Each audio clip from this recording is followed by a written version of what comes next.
find another. Welcome everyone. Welcome everyone. Welcome everyone to another Ref Brandon and the Todd family YouTube video. Wherever you are, whatever you may be doing, thank you so much for making Ref Brandon and the Todd family a part of your day. We always greatly appreciate it. We added a couple more subscribers to the channel yesterday, and we always appreciate that. We love to see the channel continuing to grow. Please continue to tell your friends and tell your family all about the channel, and make sure when you watch the videos you give each video a thumbs up.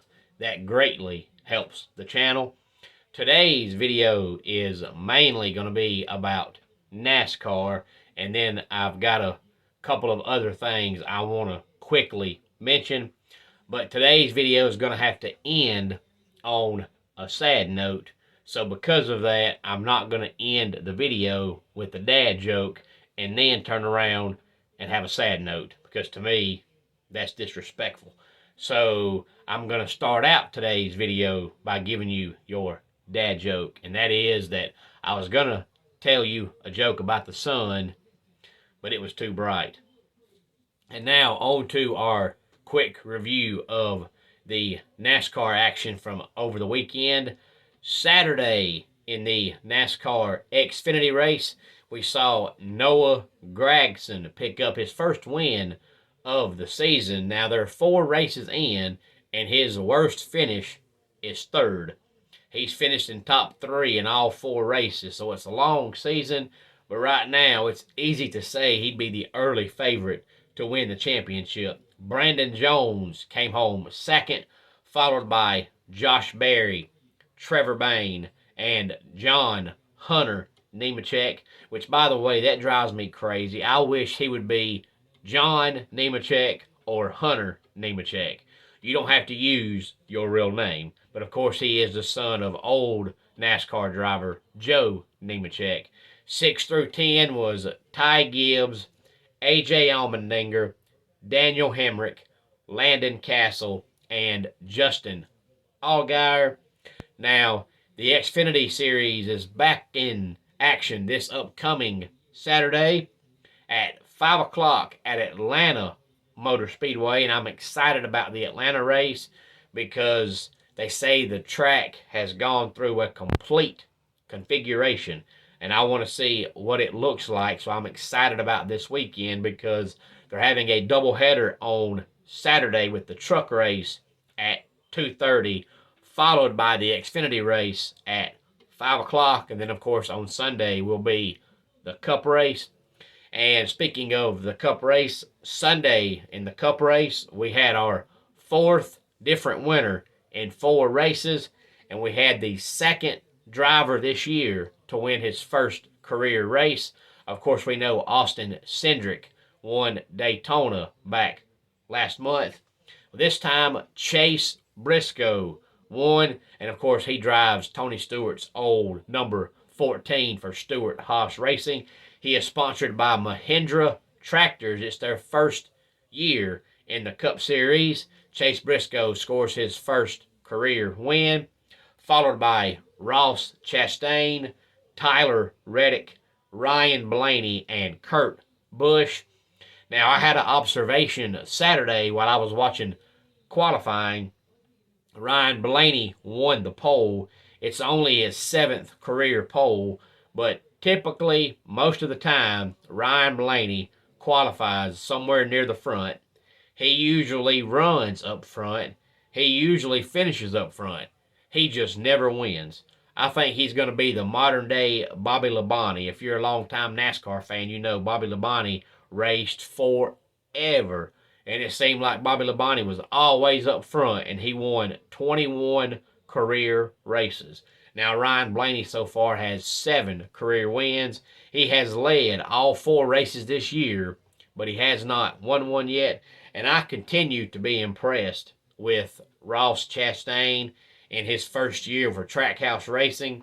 He finished 2nd Sunday, but that team just continues to look better and better every week, in my opinion. And 6 through 10 was Kevin Harvick, Kyle Busch, Joey Logano, Daniel Suarez, and Chris Buescher. And Brad Keselowski had another terrible day. I wonder if Brad Keselowski regrets yet the fact that he left Penske to go to Roush Keselowski Racing. Now, I know that he went there to make it Roush Fenway Keselowski Racing, but he just looks awful. And Chris Buescher, to me, his teammate, is actually racing better than he is right now. He just looks bad. I don't know if he's just trying too hard, too fast, but so far, it looks like he made the wrong move because Austin Cindric is performing a whole lot better in that 2 car than Keselowski is in that 6 car for Roush Fenway Keselowski Racing. But in my opinion, another great race. I thoroughly enjoyed it, but I've always enjoyed Phoenix. Phoenix has been one of my favorite, if not my favorite track in NASCAR for 20 plus years. I've just always liked the way it's built, the way it's designed, the way it looks. The fact they have that part of the stands they call the Diamond Hill outside above the racetrack, I think that's cool as well. So I've always been a big fan of Phoenix International Raceway. So I'm not surprised that I enjoyed the race, but I thought it was another good race. I'm also surprised that they said that Jeff Gordon is going to be in the booth this Sunday. Now we know they're having a, I guess you call it, rotating cast of characters up in the booth this year, along with Mike Joy and Clint Boyer. And they started off the season with Tony Stewart, and then they had Matt Kenseth, and then Danica Patrick. But when they went off Sunday, Mike Joy said it was going to be Jeff Gordon this week, and Jeff Gordon left the booth because he's now part of Hendrick. So I'm surprised that he's coming back this quick, even though I'm sure it's only for a race or two, to be up in the booth when he just left the booth last year. So we'll see how that goes. Hopefully, since he's part of Hendrick now, he's not going to spend 3.5 hours this Sunday at Atlanta talking about Hendrick this and Hendrick that. And I will say, somebody asked me Sunday why I despise Chase Elliott. So let me go ahead and just say this now and make this clear so that everybody knows, so that as the channel grows, hopefully people will see this video and they'll understand. But one of the reasons why I despise Chase Elliott is, first of all, because he drives for Rick Hendrick. I won't pull for anybody that drives for Rick Hendrick, because Rick Hendrick, to me, is the New York Yankees of NASCAR. If you're a baseball fan, you know that for years and years and years, most people that hate the Yankees because they're the richest team in Major League Baseball. And there's no salary cap in baseball like there is in football. So the Yankees can go out there and pay all these players as much money as they want to get them to come play for them because they can pay them more. So on paper, the Yankees have one of the best, if not the best team in baseball every year because they have the money to bring in all these players. But yet we know they have not won a World Series in over a decade now. But on paper, especially hitting-wise, they have the best team in baseball because people want the money. Well, same way with Rick Hendrick. Rick Hendrick for years has been the richest owner in NASCAR.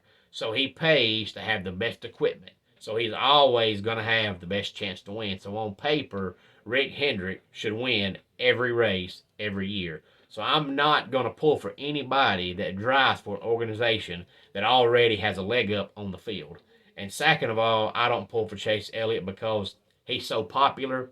And if you know me, you know I don't pull for the teams or the drivers, depending on the sport, that everybody else likes. And everybody in the world wants to be a Chase Elliott fan. So therefore, I will not be a Chase Elliott fan. And the third reason is I think he's only in NASCAR because his last name is Elliott. And the majority of the drivers in NASCAR that get a ride because of their last name, they suck.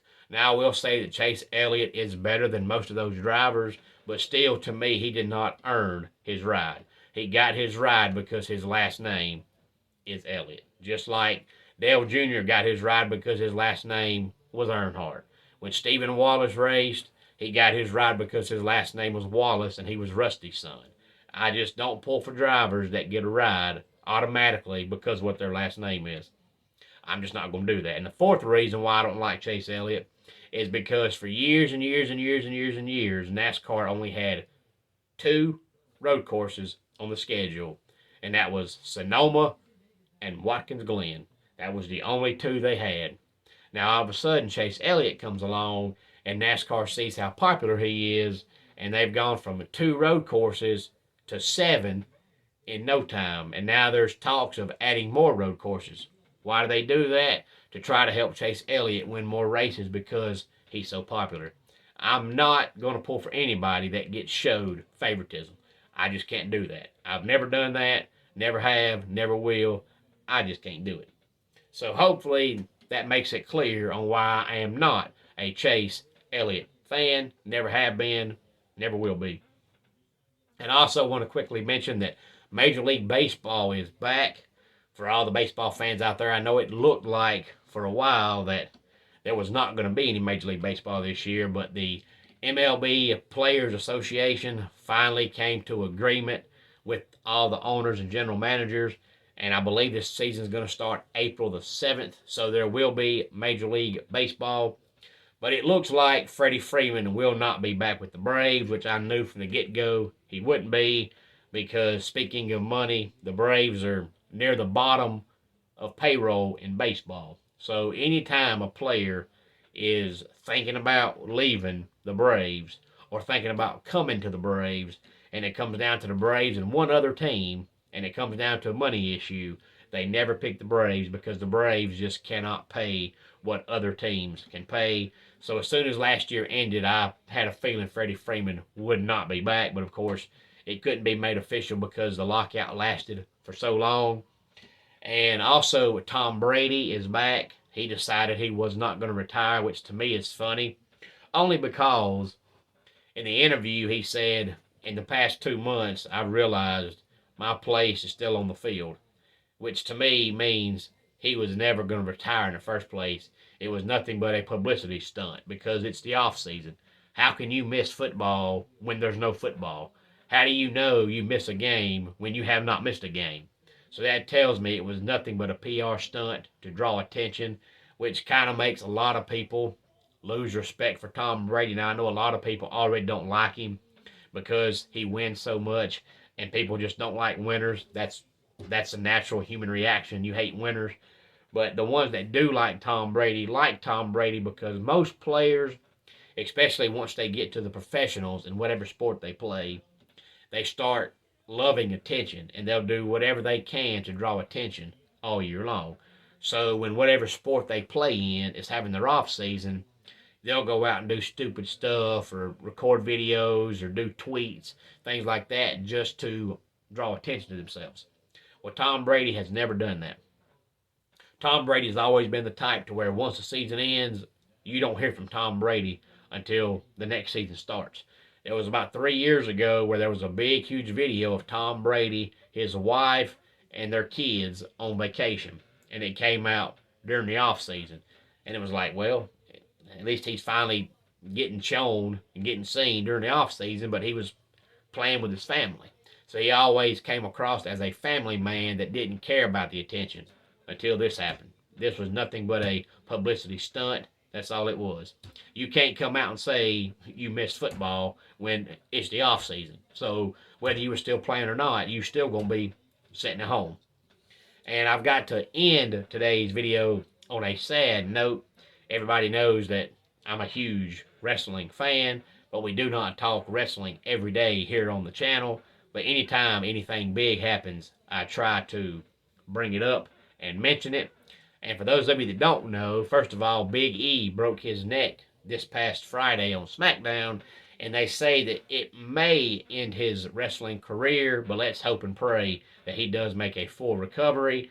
And last but not least, Scott Hall, who in my opinion is better known as Razor Ramon, actually passed away yesterday at the age of 63. He was born October 20th, 1958, and a lot of people still know him best as Razor Ramon, which is the gimmick he was using when I first started watching wrestling 30 years ago.